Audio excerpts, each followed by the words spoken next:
안녕하세요. 금연 아침마입니다. 며칠 전 고객님 한 분이 문의가 왔습니다. 지금 현재 아파트 후순위로 담보대출 이용하고 있는데 이게 이자가 너무 높아가지고 어떻게 좀 이자가 좀 낮은 걸로 갈아탈 수 없겠냐고 그런 문의가 들어왔어요. 그렇게 된다면 이제 아파트 내용부터 확인을 해 봐야겠죠. 아파트는 광역시에 있는 아파트이고, 그리고 이 아파트 KB시세 일반가를 층수가 4층이니까 일반가네요. 일반가를 확인해 보니까 3억 6천만 원짜리 아파트였어요. 이 아파트 선순위로 시중은행에서 7천만 원을 이용하고 있었어요. 그리고 문제가 된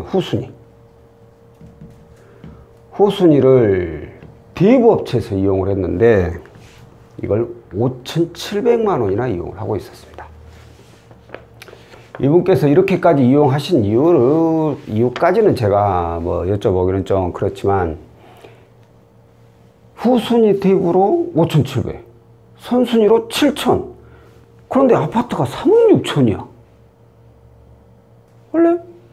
아니, 아파트 가격이 3억 6천이면 차라리 여기서 추가로 자금을 구하시던가 하시지. 왜 이렇게 높은 이자를 이용하셨나요? 라고 물어보니까 사실 이 아파트를 본인이 산 게 아니라 부모님께서 사주신 아파트예요. 거기다가 부모님도 같이 또 거주하고 계시고, 그러니까 아파트로 담보대출을 추가로 더 받자니 이게 잘못해서 부모님 귀에 들어가 버릴 수도 있을 것 같다는 그런 생각 때문에 일단 후순위부터 이용을 해버린 거예요. 돈은 급하니까. 근데 요즘 어쩌죠? 이 코로나 때문에 자영업자는 뭐 두말할 것도 없고요. 직장인 역시도 요즘 무급휴직, 뭐 유급휴직, 그리고 일을 그만큼 또 적게 하니까 월급 자체가 많이 낮아져. 한마디로 벌이가 많이 줄어든다는 거예요. 벌이가 줄어들면 어떻게 돼요? 생활비가 줄어들 수밖에 없죠. 그래, 생활은 그래, 요즘 힘든 시기니까 내가 좀 허리띠 좀 더 바짝 매가지고 덜 쓰면 되지. 근데 생활비는 아낄 수 있다 치지만 현재 빚이 있는 분들은 월 납입 금액도 줄어드나요? 그러지가 않죠. 빚이 있는 분 똑같아요. 나가는 돈은 그냥 내 허리끈만 더 졸라매는 것 뿐이지, 지출돼야 되는 건 생활비에는 똑같이 지출이 되게 돼 있거든요. 그런데 이분은 하던 일이 안 돼서 그런지 프리랜서로 이제 1개월 근무를 하신 거예요. 다행히 급여는 일에 수령을 했고, 자, 그렇다면 이분께서 이용할 수 있는 이 후순위를 저금리로 이용할 수 있는 상품이 뭐가 있을까요? 은행 가가지고 대안 좀 해주세요? 안 돼요, 이제.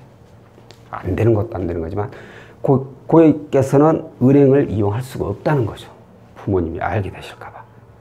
뭐 어떻게 보면 다행스럽다고 해야 될지는 모르겠지만, 뭐 부모님이 아파트 등기는 안 떼보니까 이건 이유는. 그러니까 이것만 좀 대안을 하고 싶은데, 과연 이 후순위만 저금리로 대안할 수 있는 금융사가 있을까요?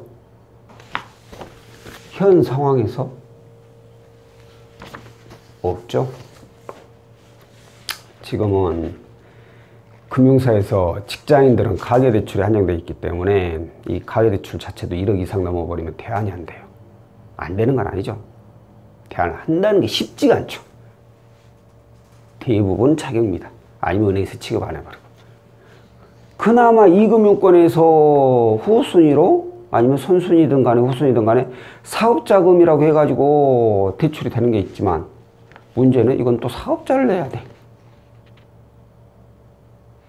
그러니 또 어렵죠. 그러면 이분께서 이용할 수 있는 건 전혀 없을까요? 꼭 그렇지만 않죠.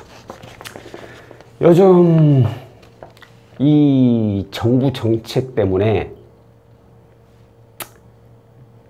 가장 혜택을 많이 본 사람들, 그러니까 제가 이쪽에서 근무해서 그런지는 모르겠지만 제가 봤을 때 가장 혜택을 많이 보는 사람들이, 많이 보는 업체가 대부업체예요. 대부업체.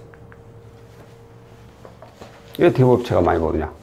아니 이런 것들을 금융사에서 은행 가가지고 대안을 해주거나 이금융권 가서 대안을 예전같이 그냥 가계자금을 해서 팍팍 대안을 해주면 좋은데 안 되거든요. 그런 거 정부에서 다 막아버렸어. 사업자금 아니고 가계자금은 대안 자체가 안 돼요. 대안을 할 수가 없어요. 그러면 어떻게? 돈 필요한데 당장. 아이씨 죽겠는데 어떻게 해? 아파트 하나 있어. 어떻게? 이거라도 받아야지 뭐 어쩔 수 있어요? 당장 죽겠는데? 그래서 이거라도 이용을 하신 거죠. 이분 역시나. 그런데 가면 갈수록 힘든 상황이 벌어지니까 이것만 하더라도 월 이자가 5,700에 월 이자가 이게 20%짜리 20%지 보니까. 그럼 월 이자만 해가지고 이게 얼마냐면 한 달에만 95만 원이에요. 95만 원. 월 이자만. 원금도 같이 내는 것도 아니고 이자만 95만 원을 냈고 뭐 이것만 내겠어요? 다른 신용대출도 있겠죠. 그러니 생활이 안 되죠. 그래서 이분께서 도저히 생활이 안 되길래 조금이라도 이자를 줄이고자 이제 문의를 주셨는데, 공임 내용상 프리랜서 1개월. 아파트는 가격은 높지만 이걸 뭐 은행에서 더 받을 수 있는 여건이 안 되고 이것만 단순히 저금리로 대안할 수 있는 거 어쩔 수 없어요. 대부를 또 이용하는 수밖에. 다만 이제 대부 등록증을 낸 업체 중에 P2P 대출이라는 상품이 있습니다. 일반 대부업체는 자기가 소유 중인, 자기들의 자산을 가지고 대출을 해주는 거고, P2P 같은 경우에는 뭐 자기 자산이 있는 업체도 있지만 이 투자자를 모집을 합니다. 그래가지고 그 모집한 그 자금으로 대출이 나가는 거예요. 그런데 다행스럽게 이 P2P는 이자가 대부업보다 훨씬 낮습니다. 이분한테 이제 대비할 수 있는 게 뭐가 있어? 바로 이 P2P밖에 없죠. 다른 금융사 상품 적용할 수 있는 게 없으니까. 그래서 P2P로 적용을 해 봤더니만 뭐 금액이야 뭐 이 아파트 가격이 3억 6천이나 돼버리니까 80% 해가지고 최대 얼마까지 나온다 했더라?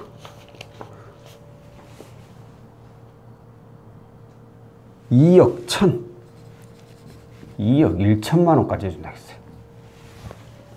이거 7천 빼고 워낙에 이용중 대출이 적으니까 미칠 일이지. 3억 6천짜리 아파트를 7천밖에 이용 안 하는데 금융사에서 더 안 나온다는 게, 그나마 다행히 이렇게 해가지고 대출이 가능은 한데 금리 역시 적었는데 8.3%의 적용이 가능하다고 나왔어요. 이거 보세요. 20% 여기는. 금리가 20%. 8.3%면 절반 이상 낮은 거죠. 이 고객님께서 이용하신 금액이 뭐 이거 다 이용할 필요 없고 이것만 단순 이자가 높아서 이것만 대안하면 되고 여기다가 생활비 조금 해가지고 6,500만 원을 이용을 하셨어요. 그러면 자리가 월 이자가 얼마나 되느냐? 6,500에 대한 월 이자가 약 45만 원 정도. 95만 원, 45만 원. 50만 원 아끼고 50만 원. 한 달에 50만 원. 1년이면 얼마예요? 600이 600.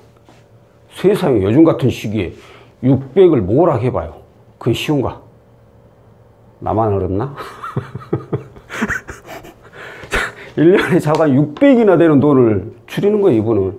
그래가지고 6,500만 원을 8.3%의 연 이용을 하셔가지고 이 고금리 대출을 딱 상환을 해버린 거죠.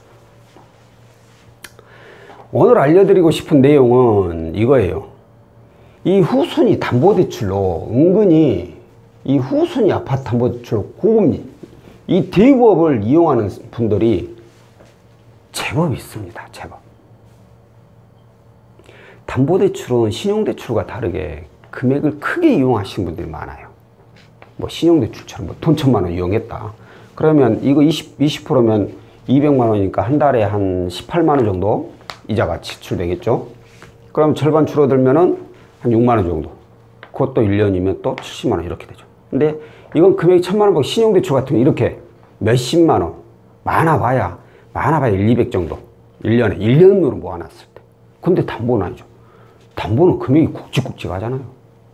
그러다 보니까 1년 지출되는 이자로 계산을 해본다면 어마어마하죠. 그런데 이걸 이용할 수 있는 자격이 어떻게 되는지도 모르시는 분들이 많이 있어요. 그냥 광고 전화 아니면 광고 문자 아니면 어디 뭐 광고 보고 전화를 하니까 이런 걸로 안내를 하는 거예요. 다 대부분. 그러니까 모르고 나는 어차피 은행 가서 대출이 안 되니까 이거밖에 안 되는가 보구나. 이거 이용하는 거예요. 이제 못 모르고. 그러다 이 고금리에 더 시달리게 되고. 그러면 어떻게 돼? 힘드니까 이분은 다행인 게 뭐냐면 정말 생각 잘 하신 거예요. 20%가 이자가 높으니까 낮은 이자를 찾은 거예요. 이거 정말 잘 생각하신 거예요. 아니, 그거 당연한 거 아니야? 라고 얘기하시는 분들 많을 건데 그렇지 않은 분들도 많아요. 그렇지 않은 분들은 어떤 생각을 갖고 있냐면 내가 써야 될 이자는 20%짜리인 줄 20%짜리 밖에 없는 줄 알아요. 그래서 돈이 없어. 못 내겠어. 힘들어. 근데 3억 6천짜리나 되니까 추가로 더 대출은 가능하거든. 그러니까 이자 더 내려고. 생활비 부족하니까 생활비 보태려고. 이런 이유로 여기다가 추가 대출을 받아버려요. 또. 그럼 무슨 일이 발생? 당장에 이거 이자 낼 돈 생기고 당장에 내 생활비 부족한 건 메꿀 수 있지만 다음 달 이자는 또 어떻게? 그 다음 달 이자는 어떻게? 더 많이 늘어나는데 이제 납부 이자가. 이렇게 생각하시는 분도 있다니까요. 본인이 그러니까 항상 제가 드리는 얘기지만 고금리 대출을 이용하시는 분들은 저금리로 대안하는 방법을 먼저 찾아야 된다는 거죠. 저금리로 대안을 하는 방법을 찾아보고 나서 그게 아무리 알아봐도 안 된다. 그러면 이제 다음 방법을 찾아야죠. 무턱대고 그냥 내가 고금리 대출이 있는데 이거 갚기 힘드니까 추가로 더 되는지 이거부터 알아보는 분들이 굉장히 많다니까요. 뭐 담보대출만 아니라 신용대출도 마찬가지. 이거 갑자기 열내네. 열내면 안 되는데. 아니 진짜 그런 분들이 많아서 예전에 어떤 분이 저한테 그러더라고요. 이 금융권 이렇게 대출 이용하고 있어서 고객님 저금리로 대안을 하는 방법에 대해서 알려드렸어요. 이제 그 상품이 마음에 안 드셨나 보긴 하겠죠. 근데 제가 봤을 때 추가로 이용해봤자 어차피 또 이 금융이나 대법의 고금리 대출만 이용해야 돼. 그러려면 애초부터 그냥 저금리로 싹 대안을 해놓고 내 이자를 최대한 낮춰놓고 다시 추가로 자금을 구하던가 해야지 고금리 대출을 적게 이용하는 것이지 거기서 이용하게 되면 계속 고금리 대출만 갖다 쓰는 거거든요. 근데 그분은 저한테 고금리 대출 여기서 이렇게 또 되는데 그 상품이나 추천해주고 있다고 좀 짜증 섞인 얘기를 하시더라고. 그런 분들은 그냥 예, 그럼 그거 이용하세요 라고 말아버리죠. 설득을 해도 안 돼요. 사람이란 게 원래 저도 그렇고 내 머릿속에 뭔가 한번 딱 기준이 서버리면 아무리 남들이 뭘 하게도 안 들리죠. 일단 내가 맞아. 그리고 내가 힘들어하고 바닥을 가보고 겪어봐야지 이제 아닌가 보다 하고 그때 돌아서는 거고 그분이 잘못됐다라는 건 아니에요. 그분이 나쁘다는 건 아니에요. 다만 그 생각을 왜 안 바꾸는지 제 입장에서 솔직히 좀 안타깝죠. 제 생각이 틀릴까요? 자, 오늘은 이 P2P 받으신 분에 대해서 고금리 대출 P2P를 이용해 가지고 저금리로 대안하신 내용에 대해서 알려드렸고 이 상품을 이용하는데 자격 조건은 매우 간단합니다. 재직과 소득만 증빙이 되면 돼요. 직장인, 프리랜서, 자영업자 다 상관없습니다. 재직하고 소득만 증빙이 된다면 이 상품을 이용할 수 있는데, 소득 증빙 이게 안 되는 분이 있어요. 이것조차도 진짜 이제 무직자 그런 분들 있죠. 그런 분들의 경우에는 이렇게 아파트 시세하고 이용적인 대출 차이가 많이 나면은 어느 정도 나오지만 그 차이가 별로 안 나요. 그러니까 아파트 시세 뭐 70% 이렇게 이미 은행에서 다 받아버렸다. 그럼 그분들은 좀 어려워요. 그분들은 P2P를 이용하기 어렵고 이런 대구에서나 이용을 하실 수밖에 없어요. 근데 그게 아니고 아파트 시세 대비 이용적인 대출 금액이 뭐 70% 미만으로 좀 적다. 그런 경우에는 그나마 이렇게 조금이라도 더 낮은 대출 금리로 이용이 가능하니까 이 부분에 대해서 참고해 두시고요. 자, 오늘은 고금리 후순위 아파트 담보대출을 이용하신 분께서 대부업에서 연 20% 이용하신 분께서 P2P라는 상품을 이용해서 8.3%로 대안하신 그런 사례에 대해서 안내해 드렸고요. 다음번엔 또 다른 내용으로 찾아뵙도록 하겠습니다. 고맙습니다.